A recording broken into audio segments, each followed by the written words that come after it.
بسم الله الرحمن الرحيم. السلام عليكم ورحمة الله وبركاته. الحمد لله على إحسانه وشكر له على توفيقه وامتنانه.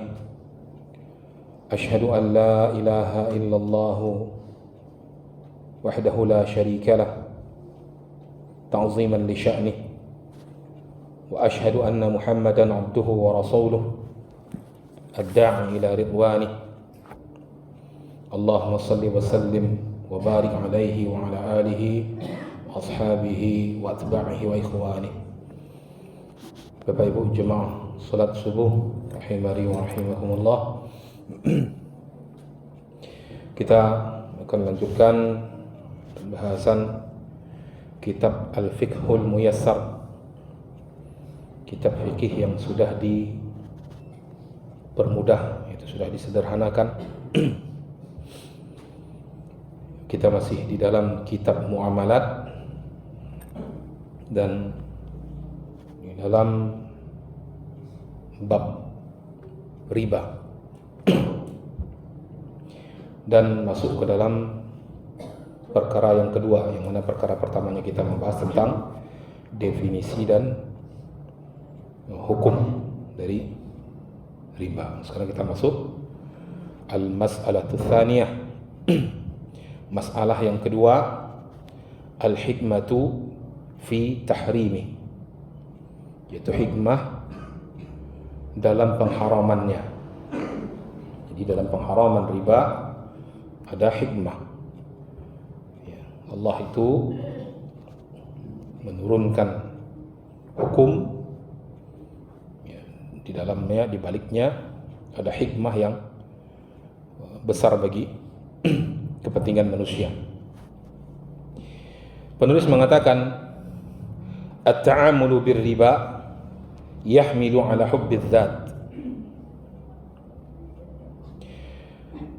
Bermuamalah dengan riba bisa menyebabkan hubbuz zat. Apa itu hubbuz zat? Hubbuz zat adalah cinta diri sendiri. Maksudnya di sini adalah sifat egoisme dalam bahasa kita. Wattakalubu ala jam'il amwali, dan munculnya ketamakan, tamak dalam mengumpulkan harta. Wa tahsiliha min ghairi turuqil masyru'ah, dan cara menghasilkan harta yang tidak pada jalan yang disyariatkan. Di dalam penjelasan ini kita melihat bahwa praktek riba itu sangat mempengaruhi jiwa dari pelaku riba. Yang pertama, munculnya sikap egoisme. Kemudian tamak dalam mengumpulkan harta dan menghasilkan harta dari jalan yang tidak disyariatkan. Wa tahrimuhu rahmatun bil ibad, dan pengharaman riba ini merupakan rahmat dari Allah untuk para hamba. Jadi Bapak Ibu, di dalam pengharaman riba ini ada kasih sayang Allah terhadap para hamba. Yang akan susah nanti para hamba itu sendiri, baik yang memakan maupun yang diberi makan, akan menyusahkan mereka sendiri. Fa inna fihi akhdhan li amwalil akharina bi ghairi iwad, karena sesungguhnya di dalam praktek muamalah ribawi ini terdapat suatu pengambilan harta orang lain tanpa kompensasi, tanpa pengembalian.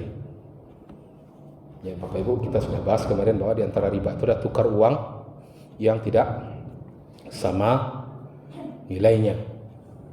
Ya, sama-sama rupiah, misalnya ditukar uang 100.000, lembaran 100.000 dengan lembaran 2000 yang jumlahnya adalah 90.000 rupiah, pecahan 2000 ditukar dengan 100.000. Jadi selisih yang 10.000 itu tidak ada ya, kompensasi bagi orang yang memberikan uang 100.000. Dia tidak terima apa-apa, padahal nilainya sama. Padahal barang yang dipertukarkan itu sama jenisnya, yaitu sama-sama rupiah, tetapi nilainya berbeda. Ya, di sini berarti yang 10.000 ini tidak ada kompensasi dari ya salah satu pihak yang memberikannya, yang diterimanya. Ya. Idzal murabi ya'kulu amwalan nas duna an yastafidu syai'an fi muqabilihi, di mana pelaku riba itu memakan harta manusia tanpa manusia itu mendapatkan faedah apapun ya, yang berupa pengembalian. Ya, yang berupa pengembalian. Sama kasusnya juga seperti orang yang meminjamkan uang 100.000 dikembalikan 120.000, yang 20.000 itu tidak ada jasa timbalnya ya dalam pandangan syariat ya. Kalau orang sekarang itu biaya ya waktu yang dia hitungkan, karena nilai uang itu punya setiap waktu itu menurun. Nah, jadi yang 20.000 itu sebagai kompensasi atas penurunan nilai uang. Itu pandangan manusia zaman sekarang. Padahal penurunan nilai uang itu sendiri gara-gara praktik riba itu sendiri.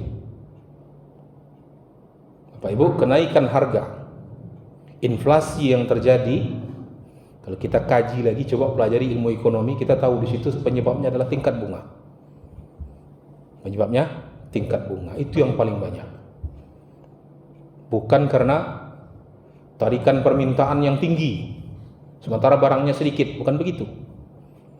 Yang paling sering itu adalah akibat tingkat bunga. Ya, karena tingkat bunga tinggi sehingga harga-harga terus naik. Kemudian kama annahu yuaddi ila tadakhamil amwal wa ziyadatiha ala hisabi salbi amwalil fuqara. Sebagaimana praktik muamalah riba ini menyebabkan membengkaknya harta dan bertambahnya harta ya, berdasarkan cara mengambil harta orang-orang fakir ya, dengan cara mengambil harta orang-orang fakir tanpa jasa timbal ya.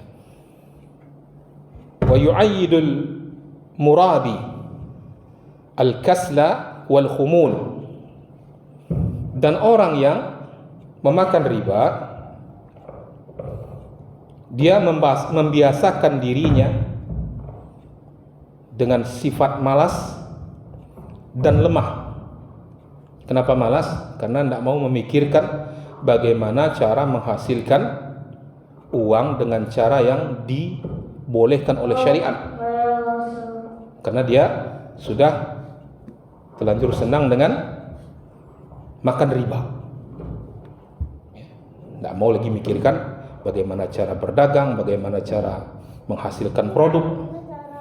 Karena lebih ya praktis kalau uang dipertukarkan dapat lebih. Nah, ini. Uang gesek dengan uang. Ini yang mereka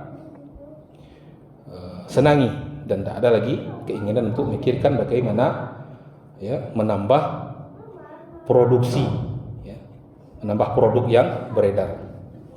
Kalau jumlah produk yang beredar tidak bertambah sementara uangnya ditarik dari masyarakat ya, itu tentunya harga barang akan semakin tinggi. Itu sudah hukum ekonominya demikian. Kemudian walibti'adu 'anil ishtighali bil makasibil mubahatin nafi'ah. Dan orang yang terjangkit praktek riba ini, mereka akan terjauhkan dari menyibukkan diri dengan usaha-usaha yang mubah, usaha-usaha yang halal yang bermanfaat. Padahal ada banyak usaha yang mubah, yang halal, yang bermanfaat, Anda sampai pengenai ke situ. Kalau sudah terbiasa dengan riba, ya, tidak mau lagi memikirkan bagaimana ya mendatangkan alat-alat produksi, ancak PT saya putar, ya uang dengan uang, ya, tidak ada idenya lagi. Sudah. Ya, semakin tertutup dengan akibat ya kebiasaan memakan riba. Kama anna fihi qat'an lil ma'rufi bainan nas. Ya, sebagaimana juga di dalam riba itu terdapat pemutusan dalam berbuat ma'ruf sesama manusia. Ya. Pemutusan untuk berbuat ma'ruf sesama manusia, ya. Wasiddan bibabil qardil hasan, dan ada penghalangan dalam bab memberikan pinjaman yang baik. Pinjaman yang baik padahal pahalanya sangat besar, Bapak. Tidak tertarik lagi mencari amalan dengan memberikan pinjaman yang baik, ya. Karena di situ yang terbayang di situ adalah ya, bunga. Jadi pinjaman yang berbunga yang dia mau. Ya. Wa tahakkuma tabaqatin minal murabin bi amwalil ummah wa iqtisadi al bilad. Ya, dan akan munculnya dominasi ya para pemakan riba terhadap harta umat, ya, dan ekonomi suatu negara, ya. Mereka akan mendominasi di perekonomian tadi. Padahal sumbangsihnya terhadap produksi nasional nol. Dia tidak menghasilkan produk apa-apa. Dia hanya menyerap ya uang yang beredar, ya, tanpa menghasilkan produk. Ya, akibatnya apa? Harga-harga naik. Justru itu yang akan membuat ya yang miskin tambah miskin, ya, sehingga perekonomian negara mereka lah yang menguasai para pelaku riba. Wa huwa ma'siyatun 'azimatun lillahi ta'ala. Dan ini adalah maksiat yang azim. Azimah. Azimah itu yang sangat besar, ya, terhadap Allah Ta'ala. Wa huwa wa in zada malal muradi fa inna Allah Ta'ala yamhaqu barakatah. Dan transaksi riba ini apabila dia menambah harta ya pemakan riba, maka sesungguhnya Allah Ta'ala ya menghancurkan keberkahan di dalamnya. Wala yubariku fihi, dan Allah tidak memberkati, memberikan berkah di dalam transaksi tersebut.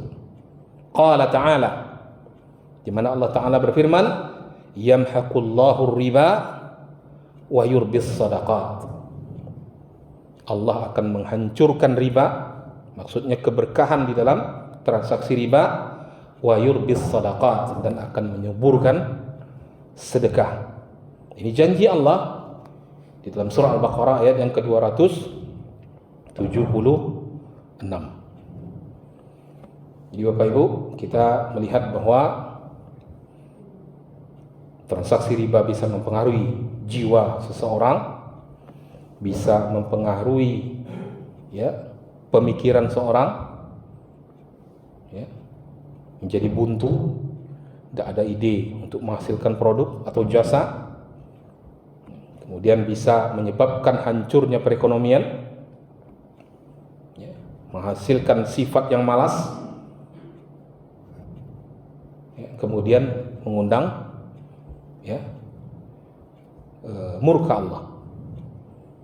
Makanya kita sangat diwanti-wanti dalam perkara ini. Bapak Ibu, sebagai penutup, ada 3 dosa besar yang diancam dengan kekal di neraka. Di antaranya adalah yang pertama, dosa syirik. Ada 4 maksud saya. Kemudian dosa kekafiran. Kemudian kita dengar dari pengajian Ustaz Taufik Zulfahmi kemarin, dosa memakan harta waris secara tidak sah. Dan yang kedua adalah yang keempat adalah dosa riba. Apa kata Allah? Faman 'ada faulaika ashabun nar.